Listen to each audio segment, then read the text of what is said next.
If you think waking up at 4 a.m. requires insane discipline, I actually think that's why most people fail. Because the people who consistently wake up early, they aren't fighting themselves every morning. They're not relying on motivation.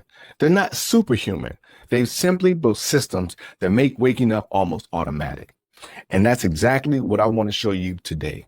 I'm Dion Dalton, founder of Push Alliance, where I've helped ambitious men build businesses, transform their health, and rebuild self-trust through execution. I've coached men to their first 5-figure months, helped one business generate nearly 7 figures in annual revenue, and helped another increase his net worth by 350% in just 18 months to over 7 figures. And one thing I've learned is this. None of those results started with motivation. They started with systems. Because for years, I've consistently woken up at 4 a.m., not because I enjoy the sound of an alarm going off, and definitely not because I love getting out of a warm bed. I do it because those first couple of hours are some of the most valuable hours of my entire day. My girls are asleep. My phone isn't going off. Nobody needs anything from me. The world is quiet. And I get uninterrupted time to work on the things that matter most. But here's what I want you to understand. I honestly don't care if you wake up at 4, 5, or 6. What I care about is this. Can you consistently do what you said you were going to do?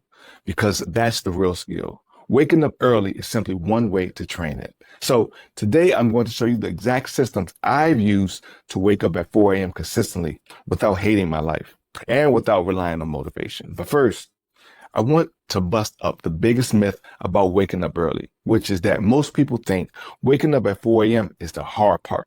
It's not. Going to bed is. People say, I just can't wake up early, but then they're scrolling until midnight, watching one more episode, answering one more text, or telling themselves just 10 more minutes. Then they wonder why the alarm feels impossible. The alarm isn't the problem. The bedtime is. Think about it like this. Every morning is a reflection of the night before. And once I understood that, waking up at 4 a.m. became dramatically easier because I stopped relying on being motivated to wake up. And I started relying on the systems put in place to do so. And that's why system number 1 is to win the night. If you want to wake up at 4 a.m. consistently, stop focusing on the morning and focus on the night before. Because waking up in the early a.m. is not the problem. Staying up in the late p.m. is. So the reality is that most people have a bedtime problem. I don't wake up early because I wake up early. I wake up early because I go to bed early. And that's why I protect my bedtime like I protect an important meeting. Because every extra hour I stay awake tonight becomes less energy tomorrow. And I used to think I was just sacrificing sleep. Then I realized I was actually sacrificing tomorrow, my energy, my focus, my patience, my execution. If we win the night, the morning becomes dramatically easier. System 2 is to create something worth waking up for. Most people try to wake up early before they have a reason to, and that's backwards. The people who consistently wake up early usually have something pulling them out of bed.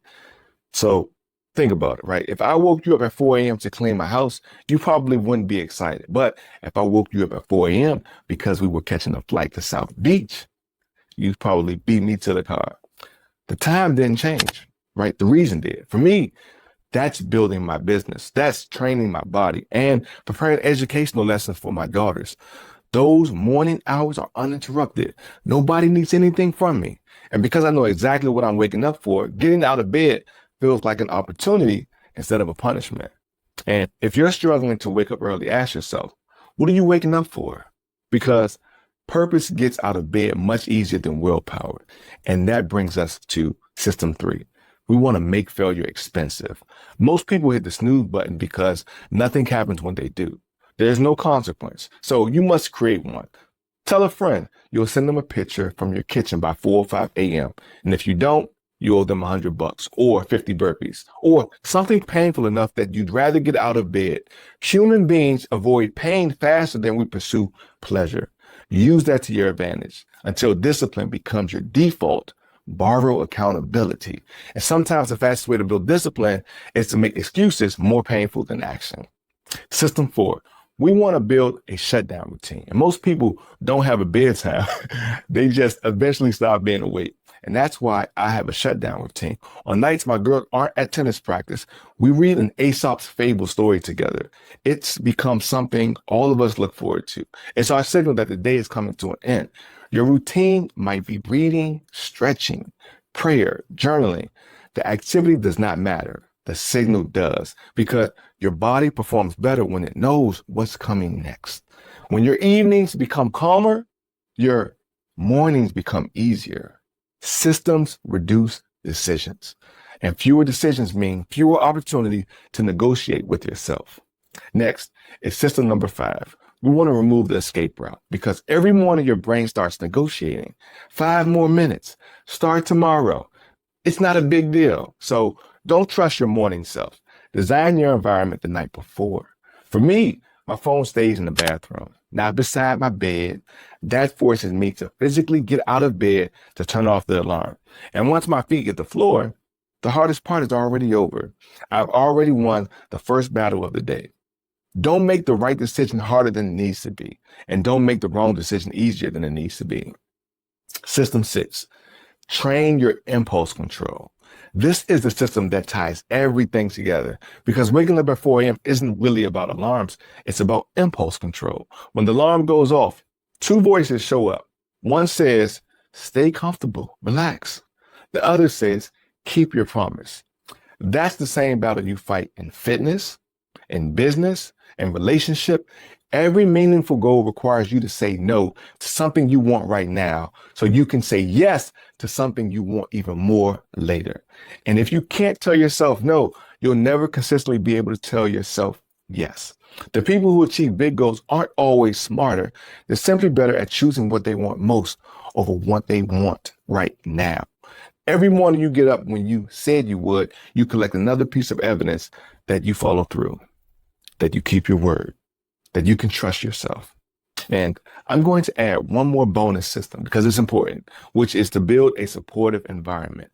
If you have a spouse or a significant other, get them on board. Explain what you're trying to accomplish. Explain why it matters. Explain how it benefits the family. Because if the people closest to you understand the mission, they're much more likely to support it instead of unintentionally pulling you away from it. Remember, environment isn't just where you are, it's who you're around. And when your environment supports your goals, execution becomes much easier. So those are the 6 systems that allow me to wake up at 4 a.m. consistently. Win the night, create something worth waking up for, make failure expensive, build a shutdown routine, remove the escape route. 6 is to train your impulse control. And the bonus, build the environment that supports the life you're trying to create. Because really, I don't think waking up at 4 a.m. is the most important thing. Some people may do better at 5, others at 6. That's not really the point. The point is becoming someone who can consistently do what they said they were going to do. Because every morning you wake up, when you said you would, you build self-trust. And eventually that becomes your identity. The real benefit isn't waking up early. The real benefit is becoming someone you can trust. And if you enjoyed this video, check out the last one, the 3 traits of men who achieve big goals, because waking up early isn't what separates high achievers, right? It's how they think. And understanding those 3 traits might completely change how you see success. If you like the content in this video, there's lots more coming. Subscribe to Something Real and to be one of the first 100 subscribers of this channel. Thanks for watching, and I'll see you on the next one. Until then, persist until success happens. Push.